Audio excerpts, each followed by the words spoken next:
It's a great day, sports world. What's up to all the sports lovers, haters, addicts, and fanatics out there? This is Larry Patterson coming to you for GT365. That's Game Time 365 Sports, live here on the GTSN. It's the Game Time Sports Network. And today we are previewing the Rams and the Seahawks big NFC West showdown tonight. I believe it kicks off about 8:20, something something around like that. Seahawks lead the overall series in this 25-22. The Rams, though, 6-4 in the last 10 games, including a NFC wild card showdown that happened last year. The Rams won that one 30-20. Russell Wilson had some trouble moving the ball in that game. Couldn't get nothing going till probably late, but the Rams pretty much knocked them out. And I think the Seahawks going to be coming for a little retribution tonight. But still same old Seahawks with no offensive line, exception of Dwayne Brown, who's been playing pretty well. Gabe Jackson, who's been playing all right. Other than that, man, this line has got to help Russ out today. But when you got Aaron Donald coming in, Leonard Floyd and Sebastian Joseph Day, it's going to be a little bit of trouble.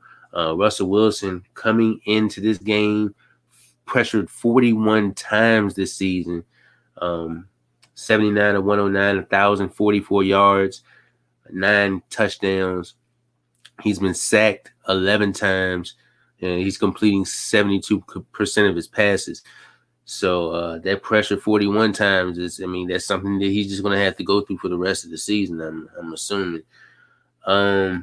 Chris Carson, 54 carries, 232 yards, and 3 touchdowns, 4.3 yards per carry, 6 targets, 6 catches, 29 yards in the pass game. Not much, but, Alex Collins, I think he had a touchdown last week. Yeah, on the season, he's got 13 carries, 79 yards, 1 touchdown, only 2 targets, 2 catches, 34 yards. But he's another weapon that could be implemented in the run in the pass game.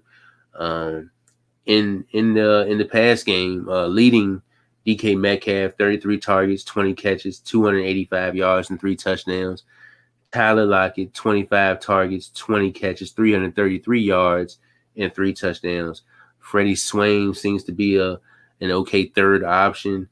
12 targets, 9 catches, 125 yards, and 2 touchdowns. Gerald Everett, I'm not sure if he's playing or not. I think it said that he was going to be questionable, but him and Will Dissly, not the tight end tandem that I would hope that they could be, but Gerald Everett coming in on this game, 9 targets, 8 catches, 77 yards, and a touchdown.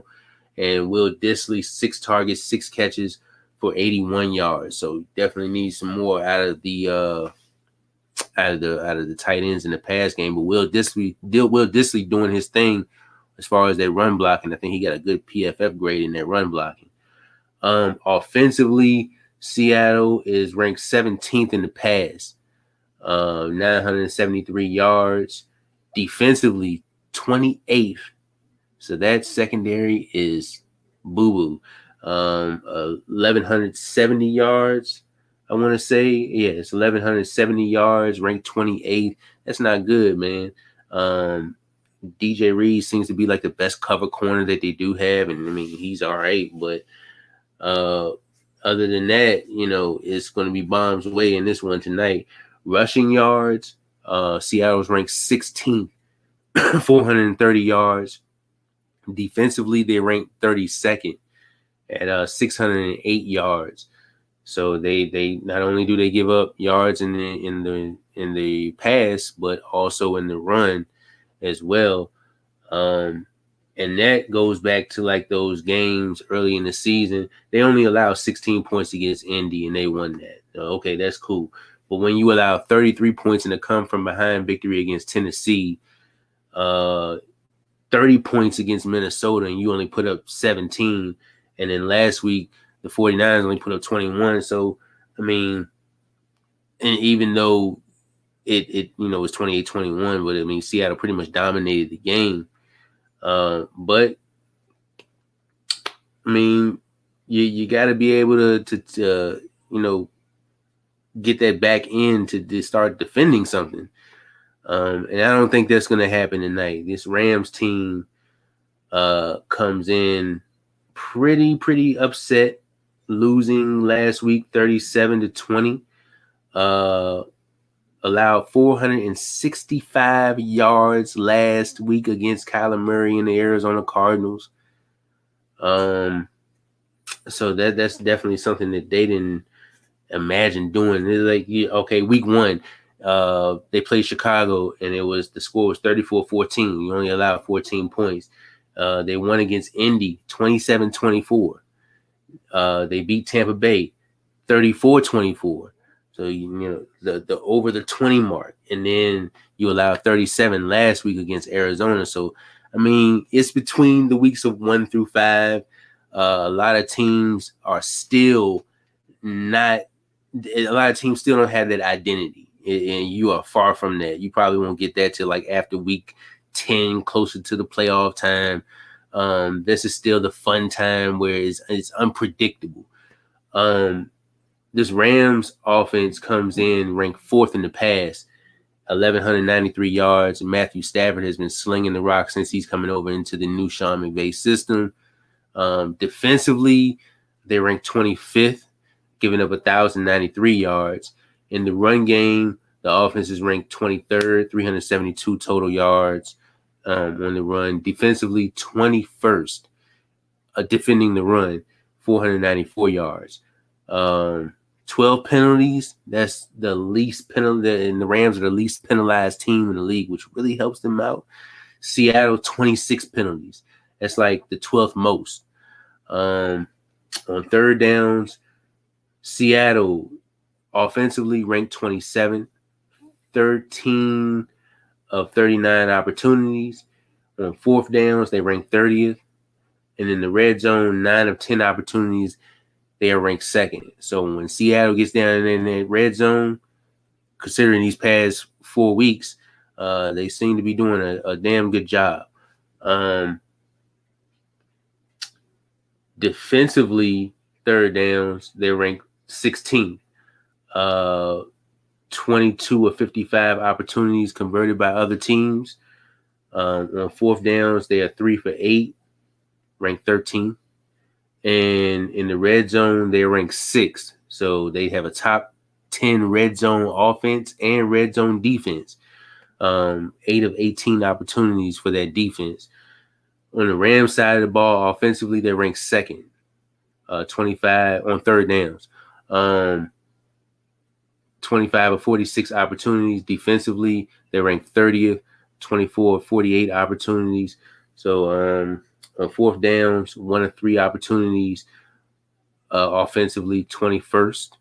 And defensively, they're ranked 3rd and 1 of 7 opportunities. And in the red zone, offensively, they're ranked 22nd. 10 of 27 opportunities. And then defensively in the red zone, they're ranked 10th. 9 of 16 opportunities against them. Matthew Stafford, 92 of 135, 1,222 yards, 11 touchdowns. That might lead the league. Check out his sack numbers, though. Only sacked 3 times. Guess how many times he was pressured? 20 compared to 41. That line led by Andrew Whitworth and company is definitely moving mountains over there. Definitely protecting Matthew Stafford over there. Darrell Henderson, Matthew Stafford is also completing 68% of his passes. Only 2 interceptions though. But going to the run game, Darrell Henderson, 43 carries, 212 yards, 2 touchdowns, averaging 4.9 yards per carry. 12 targets, 9 catches for 73 yards. Sony Michel, 34 catches, 126 yards. Cooper Kupp has been the guy. Now, Seattle defenders are going to have their hands full with this guy tonight. Cooper Kupp, 46 targets, 30 catches, 431 yards, and 5 touchdowns. How can you stop that? Good route running, speed, all that. Robert Woods, 25 targets, 15 catches, 172 yards, and 2 touchdowns. So you got Coop covered, double covered. That's where you got Robert Woods over there. Tyler Higbee, 18 targets, 15 catches, 152 yards, and 1 touchdown. He's been a pretty good, solid threat throughout these 4 games also. Van Jefferson, 18 targets, 13 catches, 226 yards, and 2 touchdowns. Deshaun Jackson, 10 targets, 6 catches, 147 yards, and 1 touchdown. Only on those opportunities when he's been given. So Seattle's defense definitely has their hands full tonight. Offensively, points per game wise, LA puts up 28 points per game. That's 6th in the league. Defensively, they give up 24 points per game. That's 18th, middle of the pack. For the Seahawks, 25 points per game. That's 10th. Defensively, 25 points per game. That's tied for 19th. So that's also about the same. Rams, 12 sacks.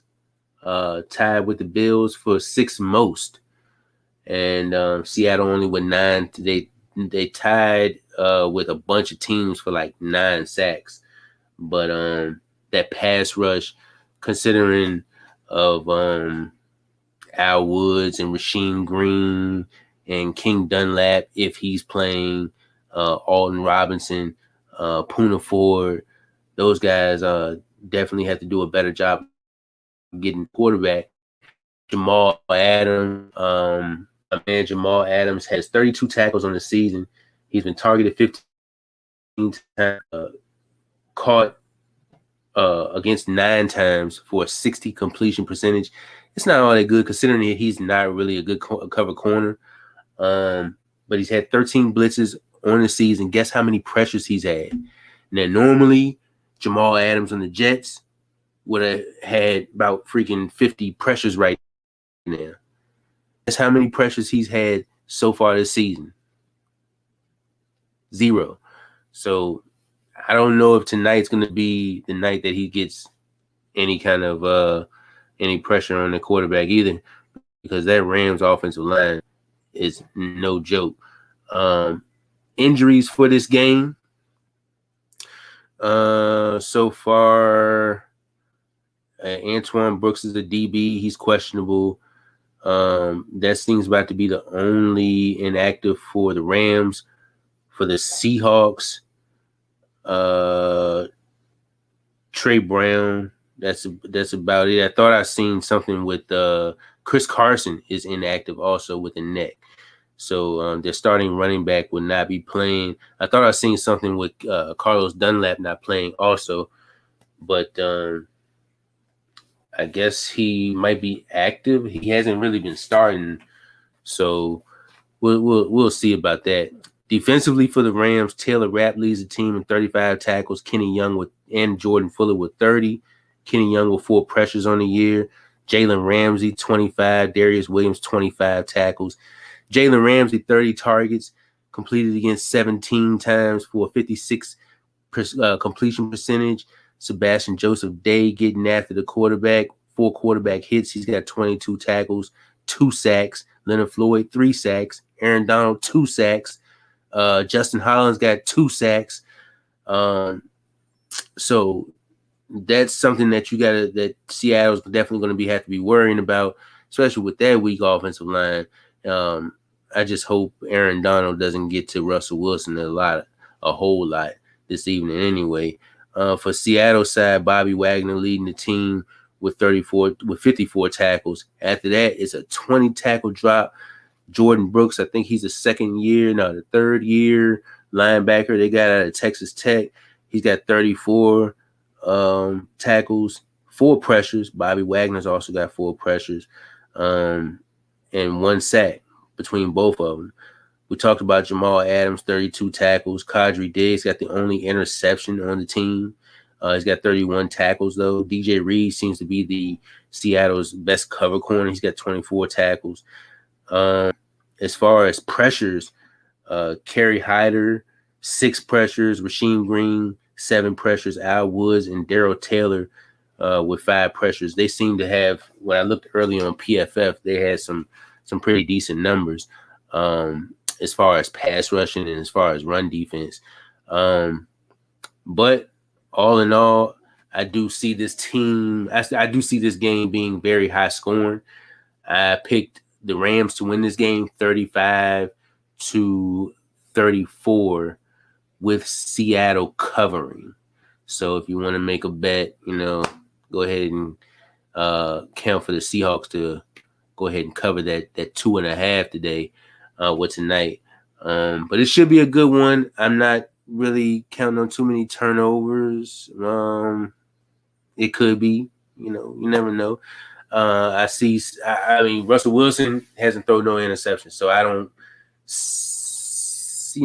want to say I don't see it, but then you got Jalen Ramsey on the other side. But I'm predicting no turnovers for this team, for these two teams, but I'm predicting a lot of points. So it could be in the 40s, but I predicted it 35-34. Maybe it could be a defensive matchup because those teams in the NFC West team to kind of play off of each other. So I don't know. We'll see how that's going on tonight. What's going on? Leave your comments in the section. Who you think's gonna win? If you haven't subscribed to the YouTube channel, it's GameTime Sports Network. If you haven't liked the Facebook page, it's GameTime Sports Network. Seattle, LA. Who you got tonight? Let me know.